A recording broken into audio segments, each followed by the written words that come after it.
All right, folks, so moving forward, this is pretty straightforward to what we did to remove everything. We're putting on some BD exhaust manifolds. These are twice the cast size, plus they're ported for extra flow. Generally, we see about a 50-degree EGT drop with these bad boys compared to stock. For our build, and for any build, really, I just think it's worth it to upgrade the exhaust manifolds because they do like to crack in stock applications, warp, all that other good stuff, and leak. The next step for us, while we still have everything out of the way, we're gonna install these bad boys. It's pretty much reverse of what we did to start. We'll show you a few little tech tips as we go along. We'll talk about a few small things. If you watched the first video of the teardown, the reassembly is very similar. When we get to the end, the difference we're gonna be doing is installing our compound kit. Oil cooler, STC fitting, H-pop, injectors, glow plugs, exhaust manifolds, intake manifold, front cover, which if you are not taking the engine out, there's no need to pull that. From there, it's pretty straightforward. Assemble the front end, start it up. So we'll show you guys some spots along the way of what we're doing, but for the most part, this is gonna go pretty quick. These fuckers are heavy.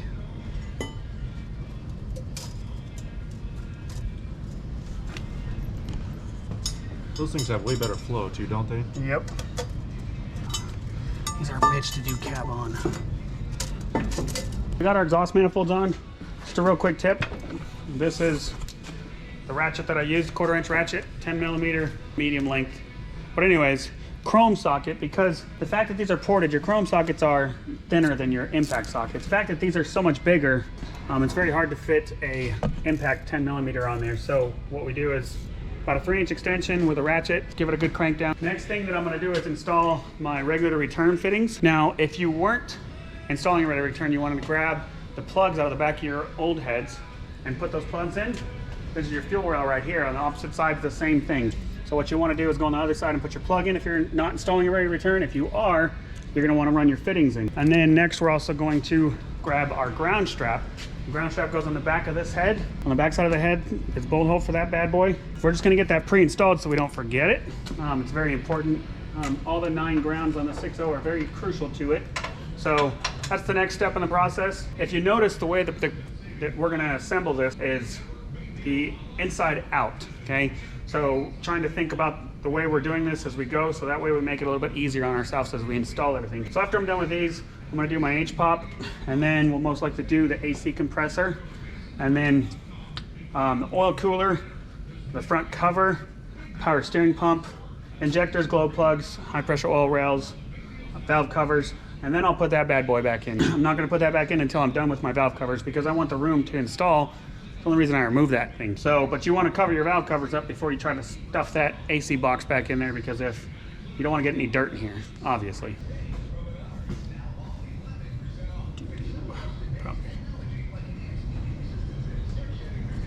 Next, folks, guys, we're going to install our XTP regular return lines.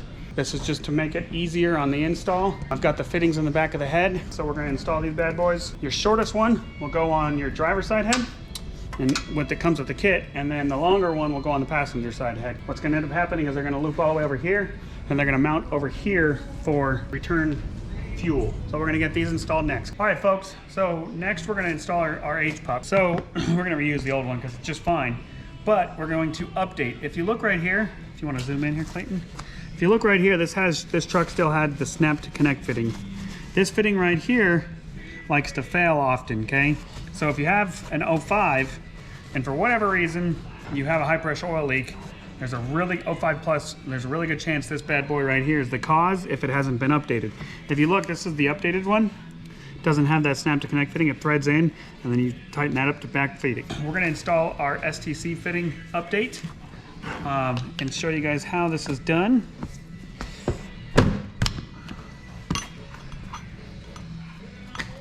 Give that a quick little snap. Take that out.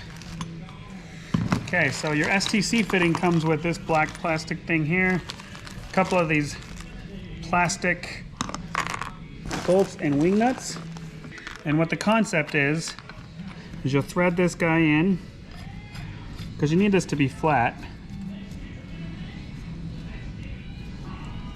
Thread it in to where it's snugged up, and then back it up to that point right there. And what you'll do is you will run this bad boy through there, tighten this up,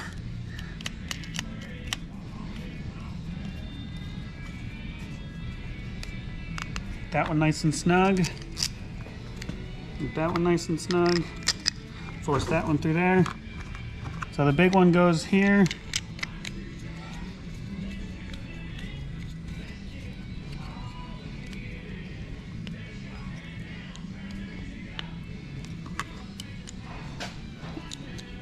Now what this black plastic piece is designed to do is to help hold this, the STC fitting, perfectly horizontal on the pump while you snug up the back, the locking nut. So you'll take and tighten all this up, and you will bring this guy in, thread this down, and then give it a quick little snap, like tap, and then your STC fitting is installed. And now this is no longer used, so you just throw it away.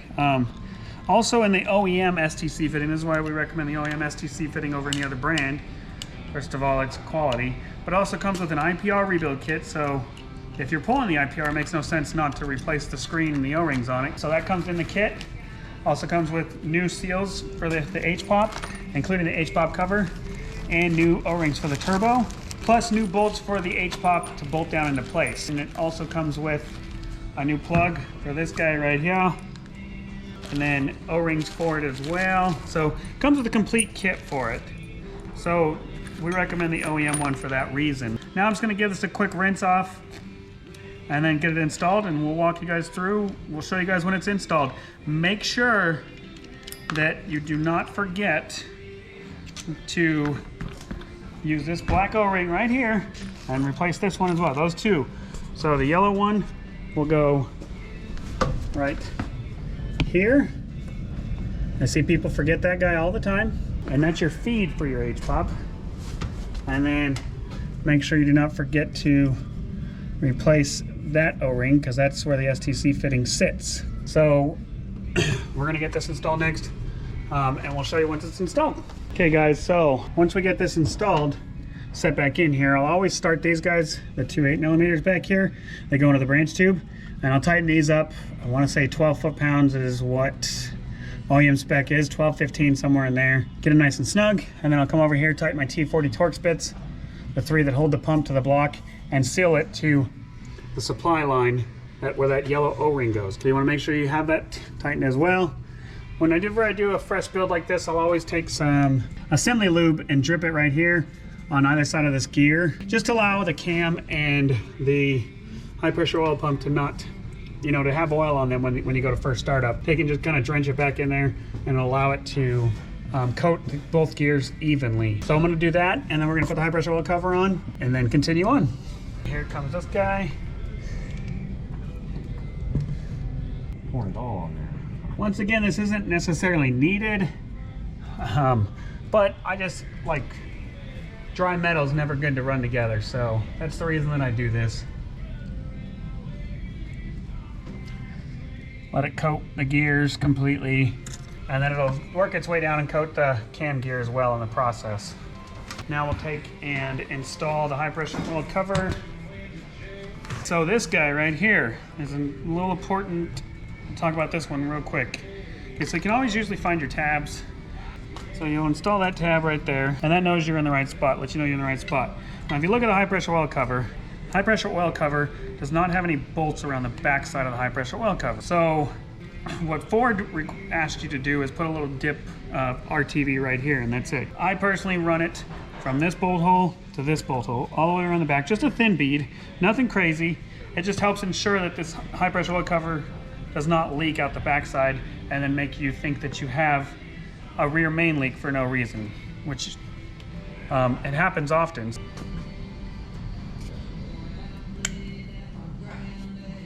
Got a little bit too big of a hole in this thing, so I'll have to be careful and wipe it off. I'm gonna wipe this down a little. This is a little heavy, but we'll get it in there.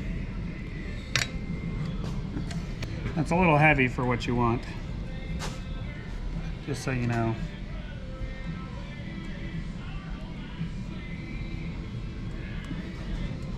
If you guys remember when we did the rear cover, I made sure that I did a little extra on the rear cover around the outer edges as well, just to make sure it didn't leak. from something that imitates a rear main leak for no reason. Next, we're gonna slide this guy over here into place.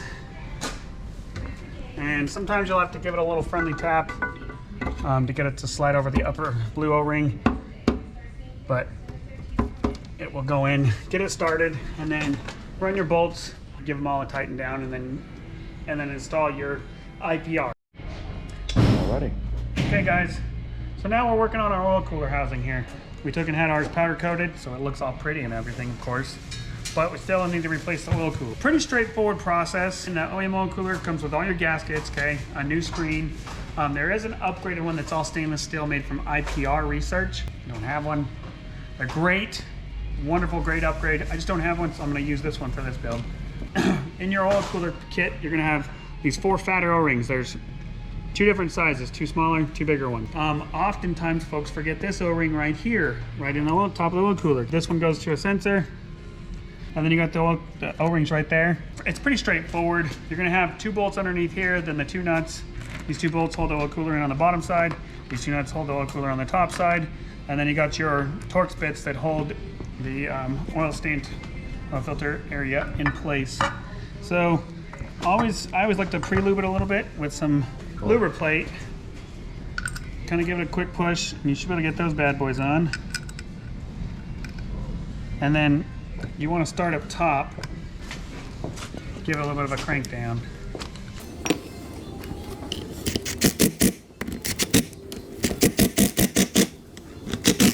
Little crisscross action. Back and forth so you don't tear O-rings. And then once you get those ones, you flip it over and do these 2 down here.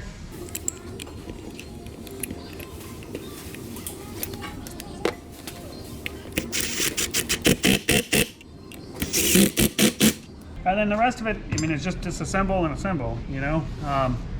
So when you're all done with this, Adam, hand me a quart of the braking oil, please. What I always do is I'll take and pre-fill this just with basically about a quart of oil. So we're using this Amsoil braking oil. So I always fill the galley, and this helps prime. If you guys see it's burping right there, see the bubbles? So that's basically priming the high pressure oil system as well, the high pressure H-pop. There we go. So now I'll fill the galley to where it basically covers that, where the filter or where the screen goes, to right there. Now you don't ever want to use a red rag in here. You guys remember me talking about that? The red rags will leave behind all kinds of yumminess and cause your IPR screen to get plugged right up. Now you just push this guy into there. And if you notice that this rubber strap, the oil cooler will push down on that and hold that screen in place. Once I get that in place, finish topping this off, just dumping a quart in here. Basically just dump a quart right in here. A little bit less than a quart. And then you'll put your oil cooler in and continue with your build. Now we're gonna pretty much get our heads valve covers on. So we're gonna get everything assembled for that. So right here we got our ZD13. These are for 04.5 to 07 glow plugs. We've got our 190/30 holder premium injectors, Motorcraft standpipes, and dummy plugs. So we're gonna work on this. And then we have our HHC nipple cups and O-rings. Ball tubes is what they can be called as well, but nipple cups, same difference, with new O-rings for them. So those will go in the high pressure oil rail, and we include the socket with the purchase. To put that socket down in there, spin the outer nut right here, okay? You're gonna spin that outer nut out. And what we'll do is take these out. These OEM ones, if you guys can see the scarring right here, tend to wear down. So this is just one of those points that's good to rebuild while you're in here, because this can cause the injector O-ring at the very top of the injector, where it seals right here, to get cut. By replacing this, you reduce that risk, and we also upgrade them with a new design of nipple cups. So we're gonna get this stuff replaced. One little very important tip that I wanted to talk about with injectors. Okay, so by technicality, injector hold downs are a torque to yield. So technically you're supposed to replace them every time you replace the injectors. The way we offset that is by running these down to 30 foot-pounds when you install aftermarket injectors. So that provides the proper amount of clamping force to hold the injector in place and not allow it to blow out the copper washer. So when you do these, say you put your truck together, you get it running, all of a sudden it's got a miss after you just did injectors. First thing you need to do is diagnose which cylinder is missing. That can be done with a power balance. Sometimes it'll throw a code for you.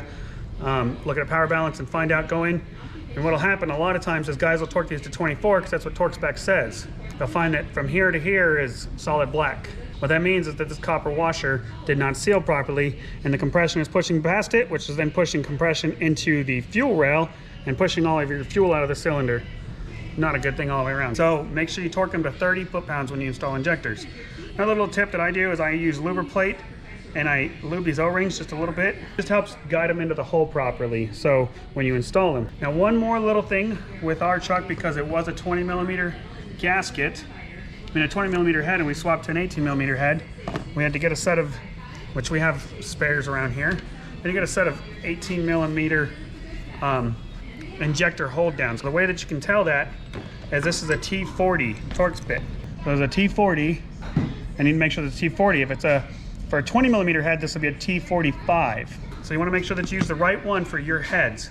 If you have any questions about that, it's also on the KDD directions for these heads. But either way, if you were to swap for some reason, you want to make sure you get the correct injector hold down, or else it will never seal the injector. So we're going to get to working on this. We'll cut in here and there and show you guys little pieces along the way.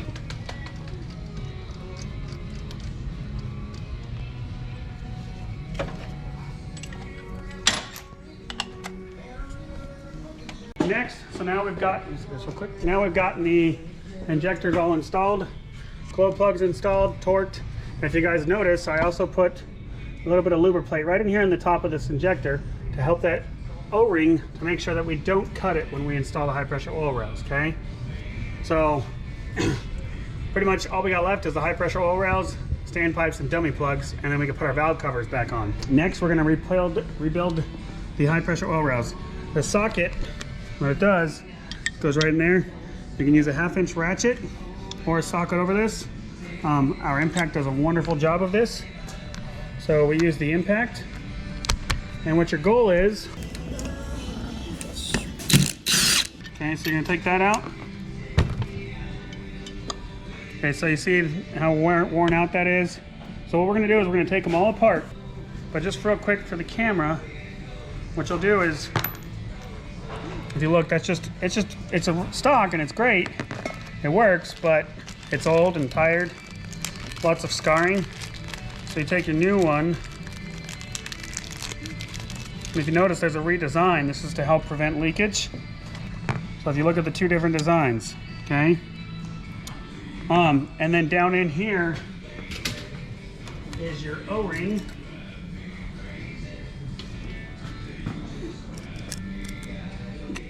So what you want to do is disassemble the whole rail and then clean it out real quick, just let it drain, and then install the new O-ring down in there, like so, and then you'll set this bad boy in there and you'll tighten it up with this bad boy right here, and I want to say it's a 50 foot-pound torque. So you'll tighten it up just like that with the new O-ring in there and tighten it up, and it's 50 foot-pounds is what it's supposed to be. So we're gonna get to rebuilding our oil rails. We'll let you know when we're done, and then we'll install the oil rails onto the head, onto the injectors, tighten it all down, put our standpipes and our dummy plugs in, and we'll be good to go. So we got our oil rail installed. There is a torque spec on this, okay? I think it's 12, just looked it up. Anyways, you can find the Google, you can go on Google and find the exact diagram, or you can just give us a call and I'll be glad to email it to you.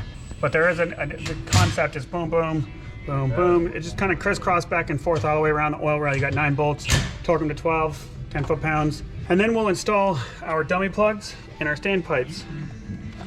This is another update on these. So I use a little bit of lube on there, a little bit of lubricate, just to help them up, help them not tear the O-rings as they go in. Dummy plug goes back out here. Standpipe's got to touch the branch tube. So that's how you know where the standpipes goes, if for some reason you were to forget. I only say that because I've had customers call me and tell me that. So, Standpipe goes on the rear of the engine.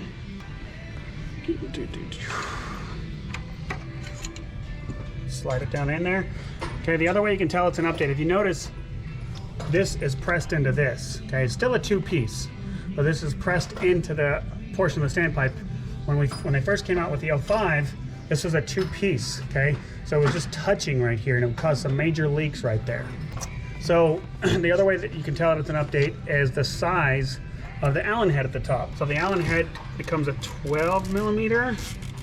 Yes, and to remind myself, becomes a 12.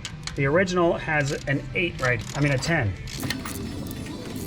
And you'll just take and run these down. You torque these bad boys to right at 50 foot-pounds is what torque spec is on this. Should go in nice and smooth. If you run into any issues, back up, stop, find the solution to the problem.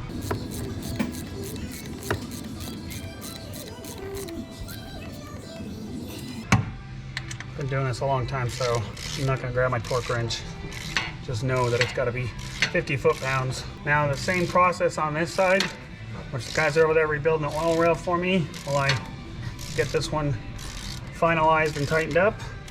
And we'll get that side done and then put our valve covers on.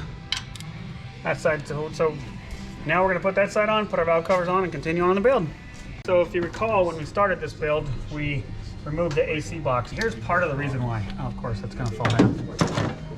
So whenever you're doing injectors on these and you have the AC box in the way, it's very difficult to get, and I say difficult in the terms of it, if you're not experienced and you don't have the right tools, it's very difficult to get these guys out right here because that AC box is right in the way and you can't fit a normal size ratchet and socket in there, so you have to get a little one. And then when you pull the standpipe, you have to separate it in order to take it out, in order to be changed. Now going back in, we'd also have to separate it and then slide the bottom piece in, top piece, and then grab it and push it back together. Is it difficult to do? No. Does it risk tearing the O-ring internally? Yes.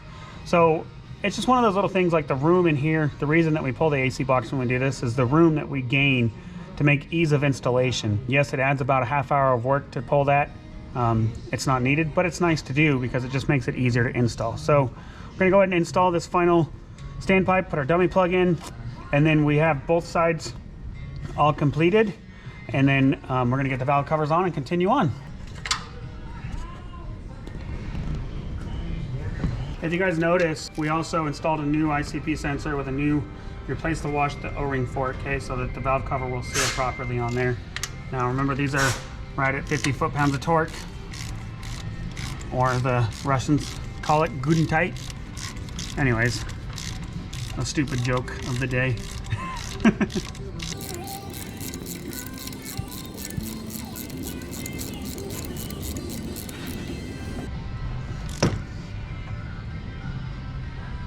Now I need the dummy plug. Almost had a luber plate. You guys know who Jeff Foxworthy is. Every time that I have to squeeze the last little bit of luber plate out of there. If you ever watched him back in the 90s, he used to make a joke that was him or Larry the Cable Guy. I believe series. One of them would say, I believe that in every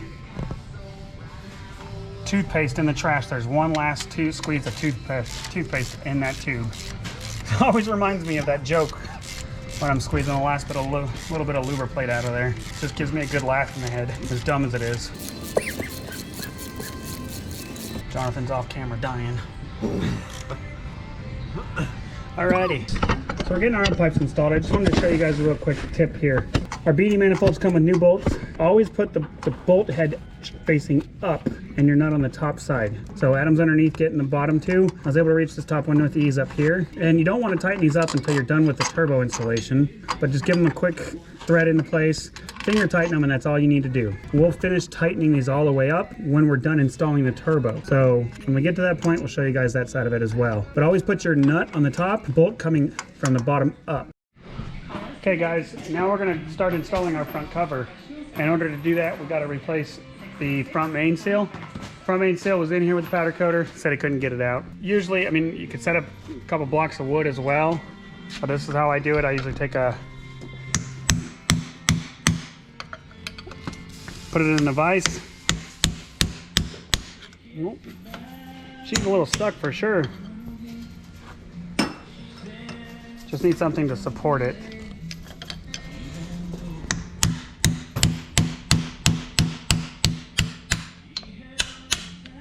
Okay, so that's out now. As you can see, it got a little cooked in there, so I'm gonna clean that up real quick and then I'll show you guys how to install this. All right guys, so we're just finishing up top capping the seal and the front cover. Realistically, I should have done this on the vise over here. Yeah. You want it to be flush all the way around. You don't want to use a metal hammer, you want to use a rubber mallet. And you want it to be flush right around that edge right there. All the way around. Now we got this thing nice and dirty, so we're gonna clean that up. We're gonna get the front cover installed next. We're gonna give you just a quick tip on that, and then we'll come back in when we're putting the speedy sleeve on. Goes like that. So you got a dowel right there, and you have a dowel down here. Of course. So you got your 2 dowels, and then you slide your front cover on. I need to remove this guy. I had that sitting there for this. That's just a bracket for those. I'll put that back on, finalize that when we get this in. Now we got our gorgeous powder-coated Oxford white front cover. Slide it into place on the dowels. We're gonna go through and tighten up all the bolts. There's about 9 million of them on the front cover, just so you know. We're gonna get all those tightened up, and then we're gonna install a low pressure oil pump, and then the speedy sleeve. Okay, we got our speedy sleeve installed. Now we're gonna install our low pressure oil pump cover. Got your O-ring on the back side. We got the front main seal in. Now when you're putting this into place, you're gonna fill it, fight you a little bit. If you look on the inside here's a spring right around the inside of this. The concept is to keep tension on the crankshaft to seal, help that seal do its job of keeping the engine oil inside the engine. So, get that in there, give that a quick push.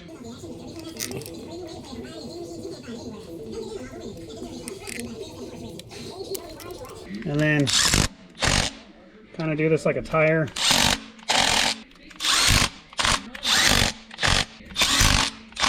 There's that. Now we're gonna put the water pump in. Okay, so 6.0s have 2 different styles of water pumps, 100 millimeter, 90 millimeter. This truck has 100 millimeter. This is our Alliant water pump with the new metal impeller. Don't really want to powder coat this guy or else you'll ruin the seal. And you can't see it other than in this picture. And once again, tighten these up just like a tire. Boom, boom, boom, boom. This little Milwaukee is pretty safe for these smaller bolts. But all these are in that 10 to 20 foot-pound torque range if you're looking for specifics on the torque. And then we got this bad boy. Now that looks sweet. That looks freaking awesome. 2 of them. Do you know where the other 2 are? Oh, you got them?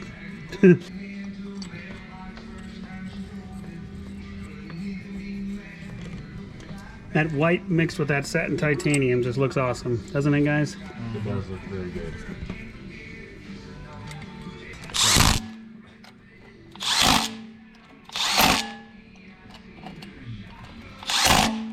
Okay guys, so next are your valve covers. These washers come in every top end gasket kit, or these rubber grommets, I should say. They go right here on your valve cover bolts. Pretty simple, just pop it off, pop the new one on.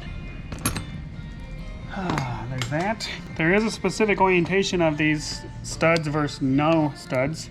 And the reason being is they support the Thickum brackets, they support the glow plug module bracket, and then they support your oil dipstick and your transmission dipstick tubes as well. So I'll cover all that once we get these installed and get them in there. I'll show you guys. So maybe if you're in this situation and you're like, shoot, I can't remember where they go, maybe this video will help you. So just gonna cruise along and get these all installed. Okay. That is where one of them go. Okay guys, so your stud versions. Gonna put one right here.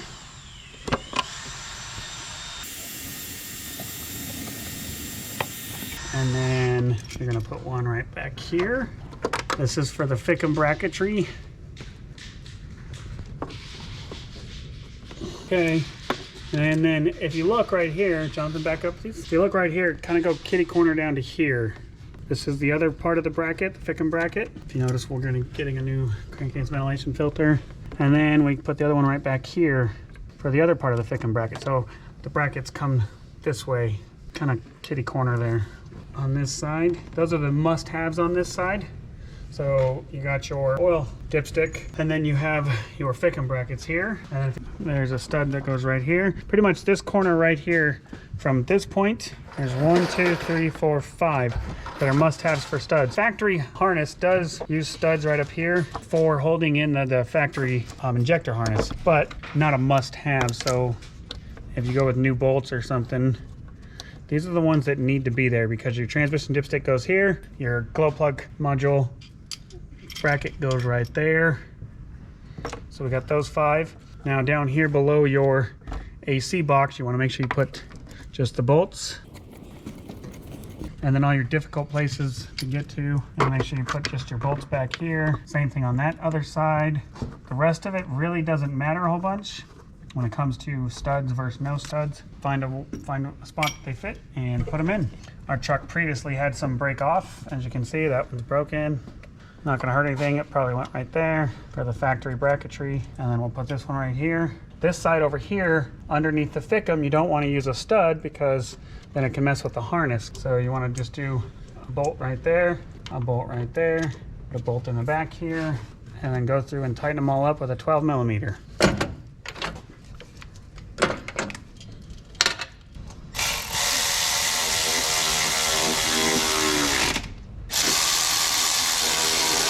Now if you saw that, this bolt will push inside of the valve cover gasket. And when it becomes, that flange that we slid those rubber grommets onto stops, and that's your stopping point. So you don't want to take these too far, because you're not trying to strip this out. And once it reaches that point, it's as far as it needs to be. Okay, so there we go. I'm gonna get these all tightened up and we'll be back. Okay folks, when we were installing this front cover and we put the heater tube in, I noticed that the previous owner of this truck I always put a small amount. This guy had put 2 O-rings and a boatload of RTV in here. Well, I tried to run the bolt in and it didn't want to go in. Didn't want to go with the right size length. So there's got to be something broken in there or something. Either way, I got a grab short one. It just stripped it right out. Basically, now I'm just gonna go in here, try to clean this bolt hole out. Come here, rag, thank you. I forgot to put a rag in there. Make sure we don't get any metal down in there. So we're gonna go in here, clean that out, and now we're gonna tap it to a 1/4-20, which is a lot easier to get. I keep 1/4-20s on the shelf. We have a 1/4-20 over there. So we're gonna tap this, drill and tap it to a 1/4-20 so it will properly hold. So it's always a thing, if you ever walk into a mechanic shop and you see them using a tap and die, turn around and walk away. Just tapping this out, working it back and forth after I drilled down in there. Giving it some new thread so we can get it to seal properly. Almost done, and then we'll grab a 1/4-20 bolt and thread her in there. So first of all, we attempted to just go one size up in a bolt, just not enough bite on the bolt to hold, so we had to step up to the next size. So 1/4 inch and the M6 that are normally in here, pretty much the same size. So I ended up having to go to a 5/16 bolt. So we used a drill bit, drilled it out, got it kind of down in there about that far, and then tapped it out with this bad boy. And now we put a washer, a lock washer in our bolt in, and she's tight finally. So it won't leak. So anyways, just to show you guys, you can always overcome things. Pretty simple fix in a grand scheme of things, but that would have really stumped a lot of people. Replace the front cover for no reason when it's a simple fix like that. All right guys, so now we've got our O-Dog S2R ported intake. These bad boys you can find on our website. They are, in my mind, the best thing you can do to a 6.0 Power Stroke, and here's why. This compared to your stock intake is dramatic. Actually, let's show them real quick. So the differences in the intakes are dramatic. Main thing is the size. These are all ported. So your stock intake for your valve, for your bolts that hold it down, it's got basically a shaft that goes all the way through there, okay? If you look at this one right here, it's got a shaft that goes through, okay? So what that does is it creates a boatload of restriction internally. And you can notice also the size here. So what happens is these first 4 cylinders get all the air. These back 4, I think they get like 25% of the air of the first 4 cylinders on a stock intake. With this, there's less than a 2%, I think it's less than 2% from front to back in airflow comparison by upgrading to this intake. So that's the biggest, one of the biggest advantages. What that does is that obviously drops EGTs. We see anywhere from 100 to 300 degrees. Every truck's a little different, but we have seen 300 degree EGT drops just from installing this intake. And then the other thing is dyno proven power, okay? Horsepower. What this does is it increases horsepower, 25 horsepower, pretty much pulling a stock truck into the shop. You know, you dyno it, and then you back it out. It makes, you know, right at that 275-ish to the rear tire. You back it out, you change just the intake, and you put it back on the dyno, you're gonna see a 25 horsepower gain on a 100% stock truck. So we can only assume and calculate that mathematically calculate that it's going to improve and increase horsepower as you go up in injector and turbo size. This is, you know, one of the best $900 upgrades you can do to your 6.0 Power Stroke. We have them on our website. O'Dog's Diesel ported intake manifold. Yeah, definite must in my mind. So to install this, grab yourself your long Allen head. And what you'll do is you'll put this bolt right here, because a lot of people are like, well, man, I'm gonna drop a bolt down in there. I agree. You don't wanna drop a bolt in the engine. So you're gonna put your gasket, well, I got the wrong side on this one. Got it the wrong way. So these tabs should always go on the inside. Touch right side of there to give you guys an idea. What you'll do is you'll come from up here and push it in. Now that allows it to hold the gasket in place, so when you set this manifold down into your engine, you don't have to try to wrestle getting the gasket installed or the intake installed, or dropping bolts into your cylinder or into your intake runners, and then having to go in and fish them out with a magnet and all that fun stuff. Now we're gonna just keep cruising along. We're gonna get this mounted, get this installed, and it's just pretty much the same process all the way through on both sides. Little tech tip here is start each one of them on both sides before tightening anything up. Refer to OEM specs for what to torque these to. I'll look them up before we get done here, but should be right around 10 pounds.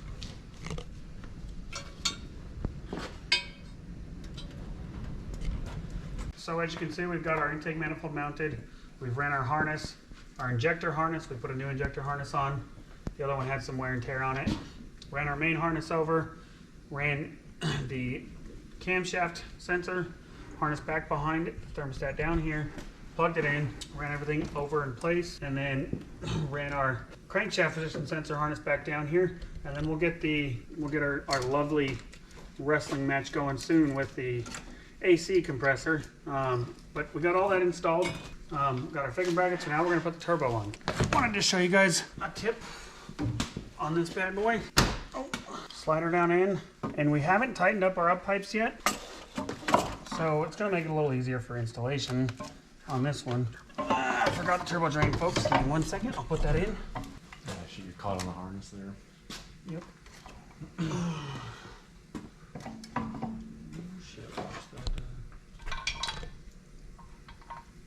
Beautiful. Okay guys, so we slid our turbo in. We made sure that it was sitting on the drain tube properly installed the drain tube. Now what I'll do is I will make sure that we line up the up pipes to the turbo properly and clamp that first, okay? So you always want to make sure that this is your most important seal back here, okay? Is the up pipes to the turbo pedestal, and it's got a 2-step process to it if you guys remember from the removal video. So what I'll do is I'll get it lined up and then tighten her up, and that's the first one before I put in any of the turbo pedestal bolts. Make sure that this guy gets lined up properly. So I always make sure that I orientate this clamp to where I can come in it like this and get to it. Make sure you have it seated properly.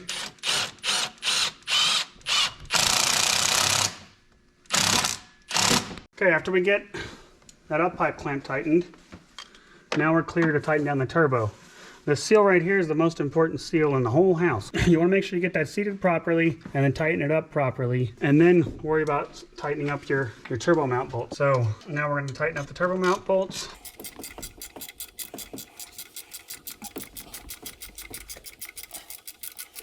We don't reuse that very back one. Nobody does.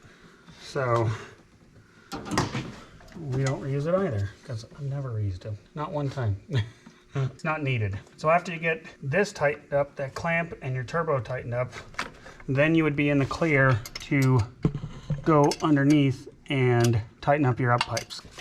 Now we're going to put our glow plug harnesses on and our thick them. Pretty much the same as taking it apart. You just want to make sure that you seat these all the way in. You want to make sure that you can feel it click in. And once you feel it click in, then you should be good. Tighten up your thickum. And that side's done. Put your glow plug harnesses in, your glow plug module in, and then the engine. And then we need to put the oil filter housing in, need your valve and whatnot. So, and then we got to finish assembly in the front. Kind of messing with the front after we're done with all of this, because we do have our compound kit that's going on this truck. So compound kit's going to mount over here. We're going to run our fuel lines for the Fuel Elite kit right here. We're going to save a lot of the front until we're ready to install the compound kit. Okay guys, so quick little tech tip. When you're installing the XTP ready to return, of course, the line that goes to the driver's side head you don't need to mess with. The line that comes to the passenger side head, you need to make sure that it doesn't interfere with the up pipes in any way, shape, or form. So we run it right through the hole, basically, well, the bracket here. We'll run it right through that bracket. We zip tight to the IPR, run it right through the bracket to make sure that it doesn't come in contact with the up pipes ever, because you don't want fuel touching heat. So want to make sure you use some common sense when installing that guy. We got our thickum all plugged in and tidied up. I'm gonna give these guys a quick little snug.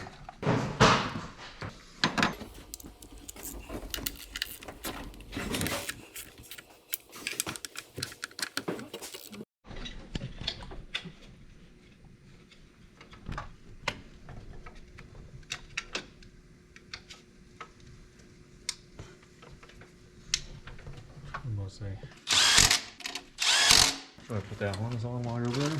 Yep.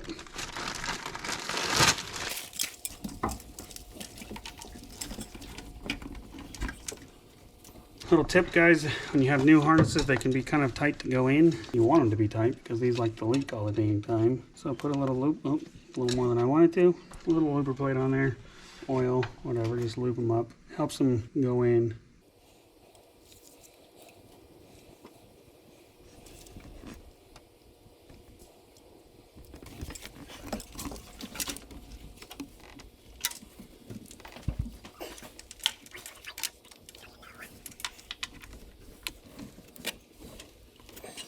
Okay, so we're just kind of working our way through. We did do a few things off camera. Main thing is we put our HVAC box back in. It's pretty straightforward. Just like when you take it apart, it goes back in the same way. So we got the 6 bolts inside. I still got to put the 2 up here that hold this in. And then the HVAC box will be all the way back in. Got to bolt down my mass sensor, hook up my coolant lines and whatnot. We preemptively started getting ready because we're doing this compound kit. So we started getting ready for that assembly over here. So that's why we're missing the inner fender well right now. We'll definitely be giving you guys a good tutorial on how to do all that stuff as we do this. As we install it, we'll record it all so that way you guys can see it. But so far, for the compound setup, for mine, you don't have to cut this bracket off, but for mine, I decided to cut the bracket off right here with the battery. We'll have to cut this bad boy down to about right here, and then we'll use a new cap over it, so this one won't be available anymore. Here in the inner fender well, there's right back, you'll want to zip tie this out of the way, obviously. Here's the, right back here. This has to get removed because your downpipe's going to come right through here and drop down in. We got a few things to button up on the engine from the actual job that we were intending to do. And then we will be installing the compound kit and then hopefully getting a test run. Clayton's over there fighting with the power steering pump. We got her. Oh yeah.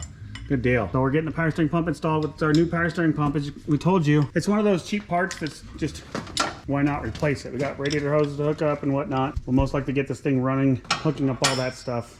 Just get it running tonight is the goal, and then finish up the details at a later date. But needless to say, this is where we stand. Alrighty, Clayton, that bracket's got to roll over, and it needs to go underneath the bottom side on that one bolt right there. Gotcha, alrighty. So after he's done with that, we're gonna get our AC compressor in, our harmonic balancer, get our belt system all in.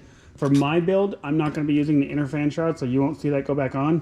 Basically, it's a diverter. What it's designed to do is get rid of any hot air going into the engine while cooling the radiator. I don't put it on.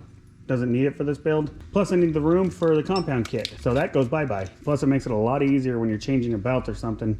you don't need to use that big fan shroud that comes on the inner side right here, the inner diverter. It's not needed. So I'm gonna touch up some more details, continue working on. We'll chime in here and there, let you guys know where we're at. You want me to just explain what we're doing here? Yeah. Alrighty, so we're going to put on this harmonic balancer here. You always want to make sure you put Loctite on these bolts, because this comes off, you are screwed. Very screwed. Yeah.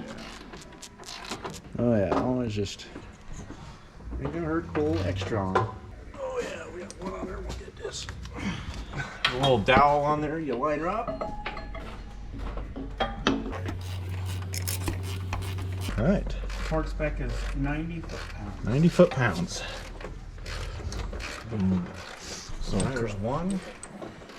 Or good and tight. A couple ugga-duggas. A couple of does. Will do just as fine.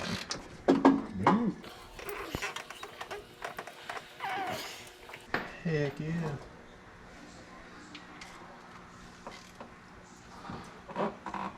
We better not be out. Oh, yeah. Huh? So we better not be out of Loctite. Wasn't coming out for a second. I believe these are what, 20 mil or 21? 18. 18. I was gonna say 18. I was like, that's not me. You can finger tighten there.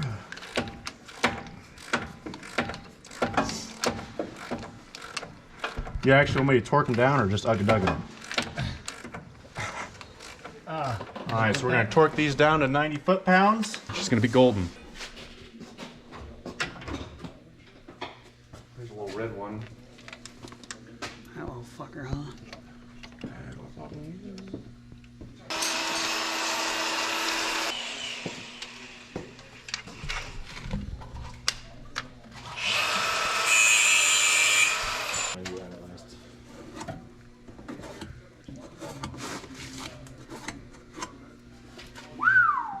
That's a lot of fucking money right there, ladies and gentlemen.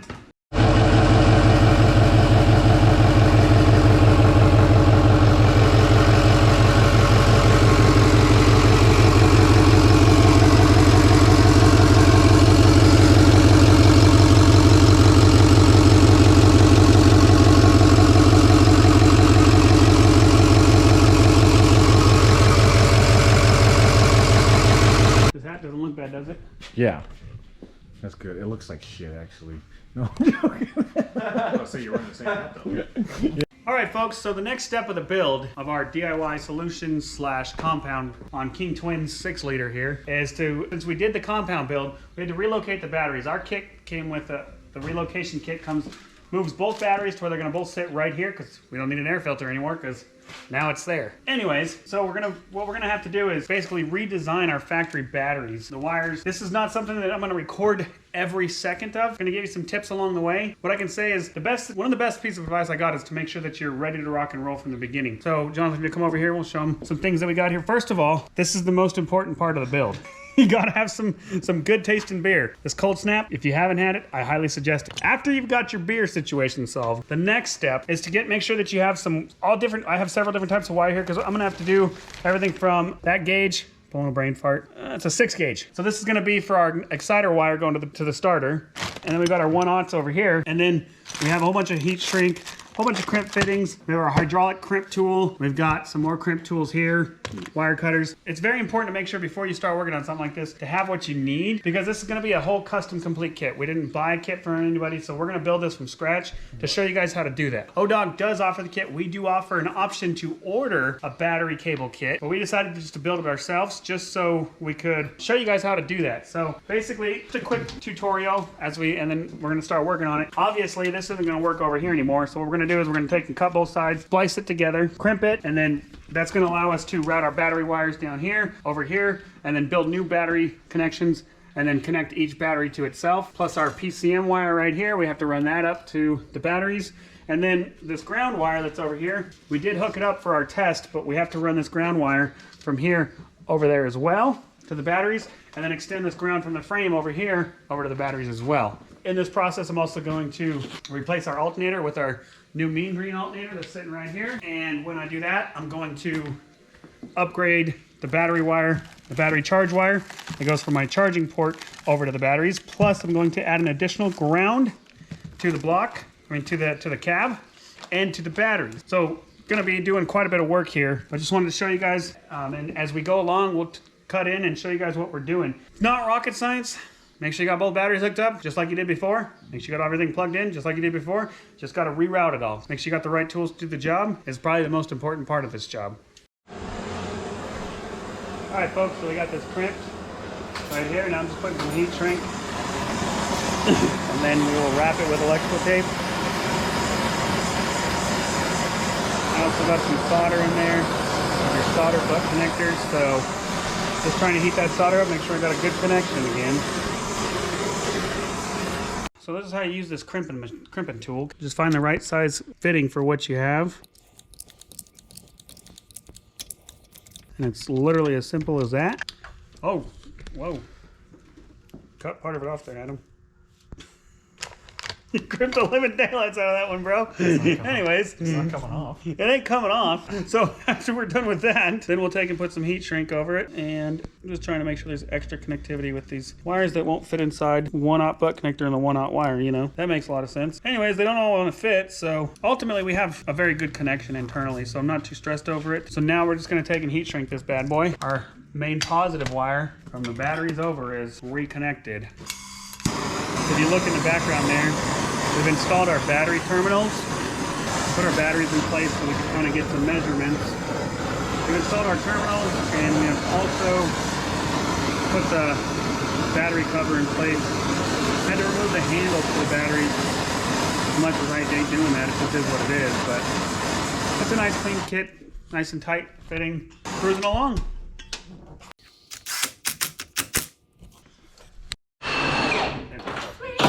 So that's the only one that's a 24. Next, I will fight my way to this one.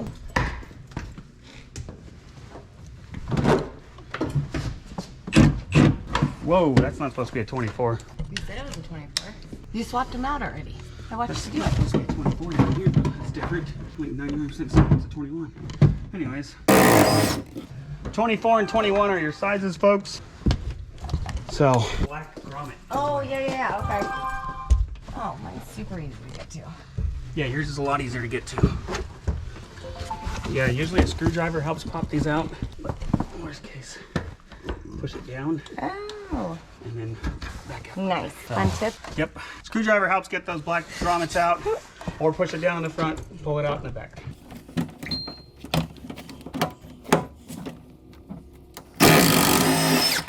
That thing's wild, huh? Mm-hmm. Here, baby. You need the wobbly for this. Wobbly. So down in the front here, and same thing with the very front. You're gonna want a 1/2 inch wobbly. If you don't have this impact, a ratchet will work, just a little bit harder to get to.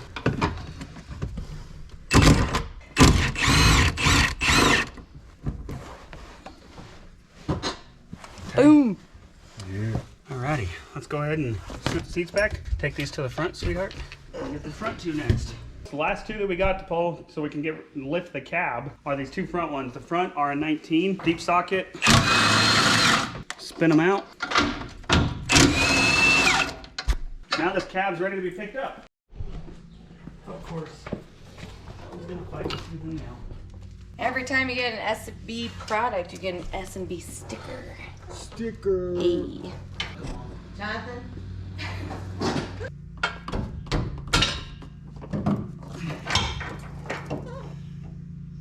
You're not supposed to be like this, just so you know. Welcome back, guys. Oh, Jesus. My face and your face, disgusting. Yeah, that's bad. You dirty. Yeah. Okay, I'm not going to go into every spec that we did, every detail that we did. I'm going to tell you guys this straight up. I have done quite a few of these in my life and never had one fight me this hard. So needless to say, sometimes it's a battle. The way that I ended up getting this one out, I'll show you guys. These two middle ones were severely, like they were just welded to each other on the inside. So bad that even hitting it with a bar from the top side wouldn't budge it. I lost a heel bar in the process. I'll probably save that piece, it's still good. Ultimately, what ended up having to happen, and it's just a pain to cut underneath. I try not to because it's, you know, of course, get the eyes all messed up and stuff, but ultimately what ended up happening is you just work your way around this until you get that plastic or that metal washer cut into pieces all the way around, and I was able to get it out. That made it to where I could separate the two. Yeah, that's the fun that was. So now we're gonna get the new ones installed, vacuum the inside of the cab, and then just continue on. Okay, real quick tech tip, guys. Finally fought through getting everything lined up. Not gonna say it was easy, but it's worth it. It's gonna be worth it when this thing's out running. What I like to do is make sure that I go around and start all my cab mounts before, make sure they're all started. 2 or 3 threads. It comes with all new bolts, so you know. And there are directions on exact torque you're supposed to put. There are directions in here on how much torque you're supposed to put on these bad boys. These are the front 2. I'm gonna do these at a later date. I don't feel like fighting them out. I'm not gonna lie. We're on a short time frame. I'll do these ones later. Anyways, but there's directions that come with the box that tell you what to torque these bad boys to. I'm gonna go ahead and get these all started, and then we're gonna go through and hammer them all down, tighten them all down. I'm gonna start at the front and work my way back because I can't let this thing go forward at all, or else it's gonna hit the downpipe on the compound kit. So it's a tight squeeze, but it does fit.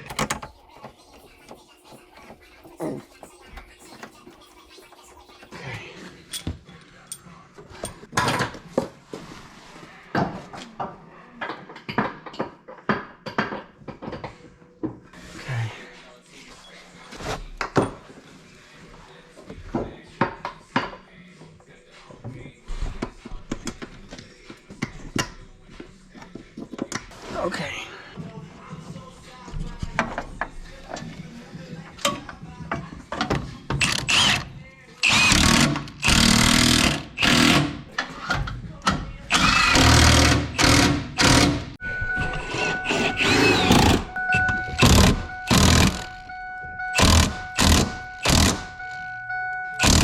So S&B has a proper torque spec on those. When I'm done, I'll crawl underneath with the flashlight and show you guys where it's doing so many of them. I know where it's good. So I'll show you guys that. I'm just gonna get these done so we can get this part of the build done. So I did the front 2 first, doing these 2, and then kind of working my way around the back.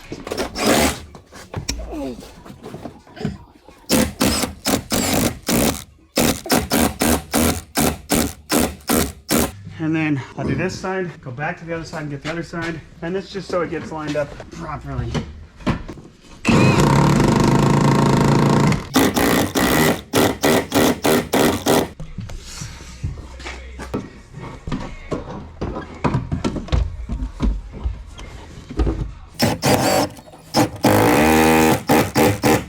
These 1/2-inch impacts can snap these bad boys, so you know. You'll feel the cab come down. Another good point is check that body line, this body line. That's another good way to determine where you're at. Right there. One last one to do. Where'd you put that socket, bro? Thank you. I'm gonna go on the other side and get that last one. Actually, I'm pretty certain S&B says don't use this. So sorry, S&B. I've used them plenty of times. One last thing to show the guys. So if you're just gonna try to do this by feel, which I don't recommend, I'm just showing you guys, I try to make sure that I got about a finger's length on that bolt right there, on the edge of the bolt coming out. And then another good measure tool is how much you're compressing right here on this guy. This one might be a little over tight, so I might back that one up just a little bit. But that's kind of like the good rule of thumb, or you can feel right here when it starts to compress this rubber, I mean the silicone, because it's not rubber anymore. Because it starts to compress the silicone, once you start to feel it kind of like pop out, that's when you know that you're at the, I think it's 90 foot-pounds is what S&B calls for this. Now that we've got this install done, we're gonna continue on. So a lot of people have been asking, if you follow our social media, you've seen us post these bad boys. This is the first prototype. If you see, ours is welded tabs. Yeah, that's the beautiful Oxford white. I'm gonna have to clean it up, but gotta match everything else we got going on in here. Then the ones that, the first prototype was just a test fit. The ones we're getting ready to release will be all bent, no welds at all. They'll have holes drilled down here. They'll come with zip ties and new plastic holders to hold it in place. They're gonna come with zip ties. So the concept here is what I'd recommend you do is take your harness, put it inside of here, and then go from here. And you could do this with the cab on as well, or without having all the stuff out of the way.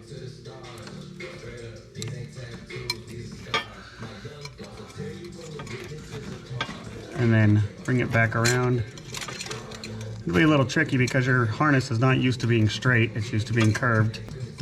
Preset some of these zip ties is what I'd recommend. Just like so.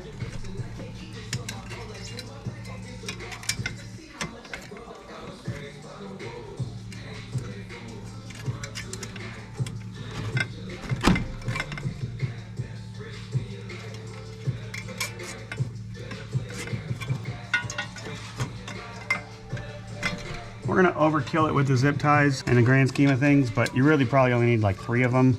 We got enough holes for 4 or 5 of them, which works out great for if you're adding accessories or anything. They'll definitely come in handy for that. Like if you're gonna add remote steps or amp steps or anything like that, you can run the harness through this bad boy and keep it protected. Okay, once you get a few of them installed, then what you do is kind of just get it into place. And like I said, it's gonna be a little tight because your harness is not used to being straight. Realistically, you can use these grommets.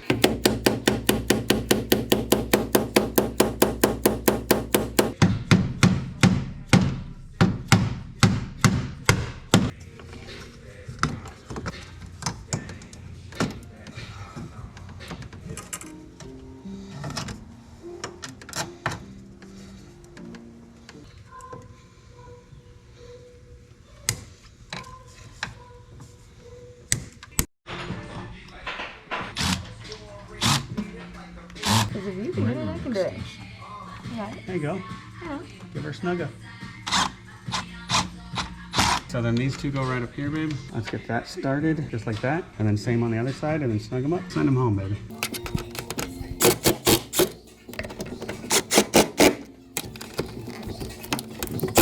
Sometimes 4 hands are better than 2.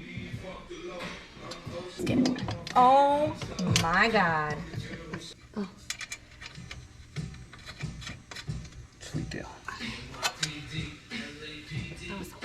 Okay, now this should be a lot closer to this.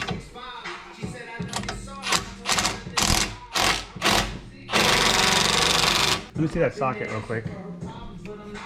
You like it, don't worry. Doesn't have to be too insane. You see where the other one's at. You know what I mean? Mm-hmm.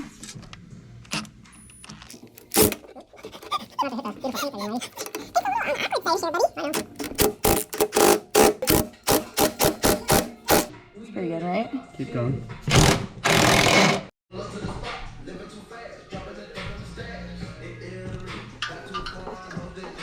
Bring that clamp further towards the radio. Okay.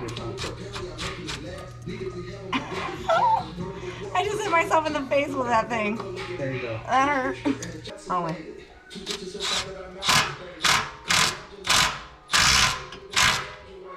Oh, yeah, she on. Right now, honey? We're gonna cut that part out. Huh? Right now? Yeah, you can tighten that up right now.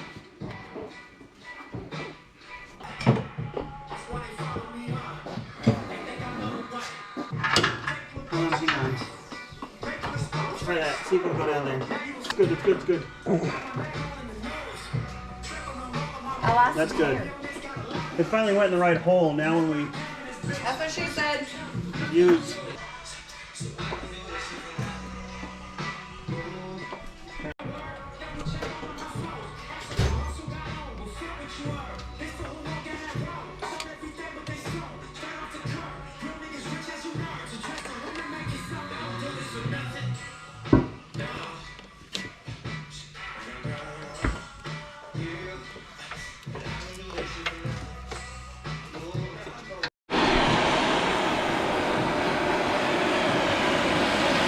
Real quick, folks, our intercooler showed up a little funky, so I'm heating this so we can bend it straight, get it straight back out. Yeah, it sucks, I agree, but I don't have time to wait for another one. It never showed up like this. Yes.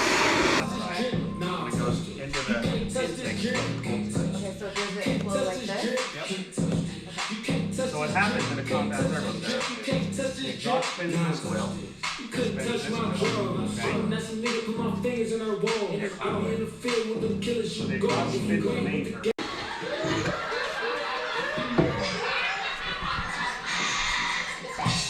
Now let's meet contestant number 2.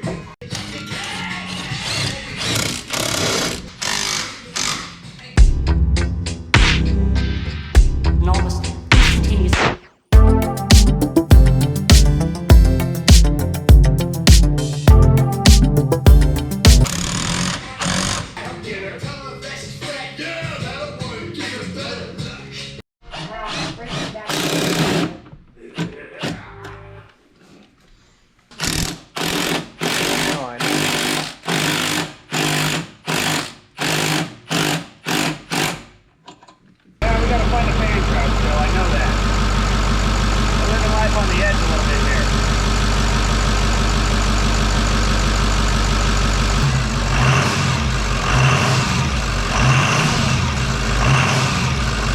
Folks, so on our cab here, when we got into this thing, we found lots of problems, obviously. Also, previously, somebody had pulled the cab and didn't reposition it properly. So what happens then is we're rubbing on everything, mainly because we did a compound kit. If you're not doing a compound kit, probably doesn't apply to you. This is more of an educational thing to show folks who are doing a compound kit, if they run into this problem, how to fix it. Every truck, it's amazing the difference from truck to truck. Absolutely amazing. So what we've seen is pictures from the companies that provide compounds kits. Plenty of clearance for downpipes. Well, on our truck, there's like 1/8 of an inch of clearance after doing this, finally getting this lined out. So what we did is I put a ratchet strap hook there, all the way back to the axle. And then on this side, I also used a come along, all the way back to the axle. And then I did a ratchet strap on this side as well. That was after I loosened all of these up.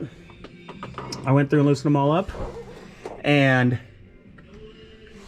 made it to where the cab could slide even that 1/2 of an inch. So it worked out really well. Now we should be good. We're not rubbing when I've tightened them all back down. I'm gonna release the ratchet straps next. But what that does is give us the clearance we need right down here. Now we're able to not touch the AC box with the downpipe. This is just one of those things that I don't care what you do, what kit you run, you're gonna run into some complications when you go aftermarket modifications. And this is just applying skills, talking to people. Give us a call, we can talk you through a lot of things. I was talking to the guy that built this and we talked about this idea done before. So I tested it on my truck and it seems to have worked. Ultimately, we have some clearance now, so we shouldn't rub. This is not physically touching anymore, so we should be good to go now. Because when we started this yesterday, I could hear the rub inside the cab and I hate rubs. So I think we finally made it, but I've seen pictures of 1.5 inches of room right there, clearance from an 06 pickup truck as well. And this is an 06, so it's like, why isn't there the room there? Just one of those things. You just kind of got to work your way through it, solve the problem, figure it out, find a solution, and go on with the day, you know? So.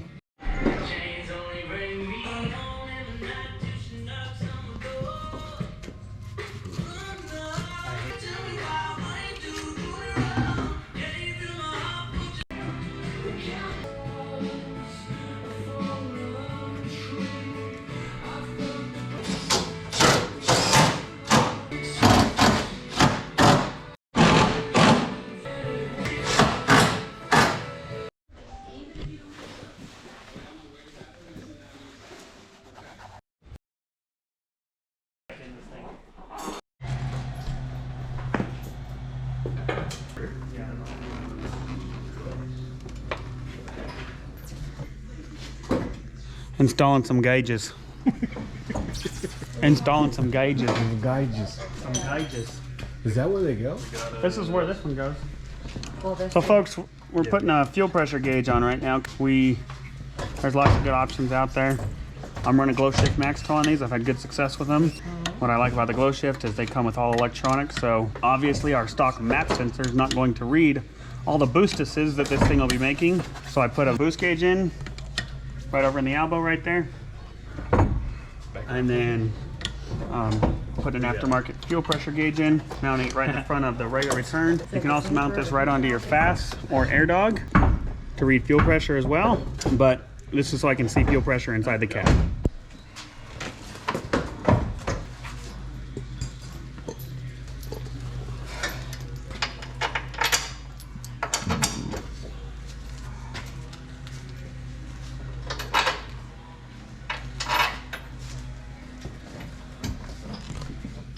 Where's that 19 at?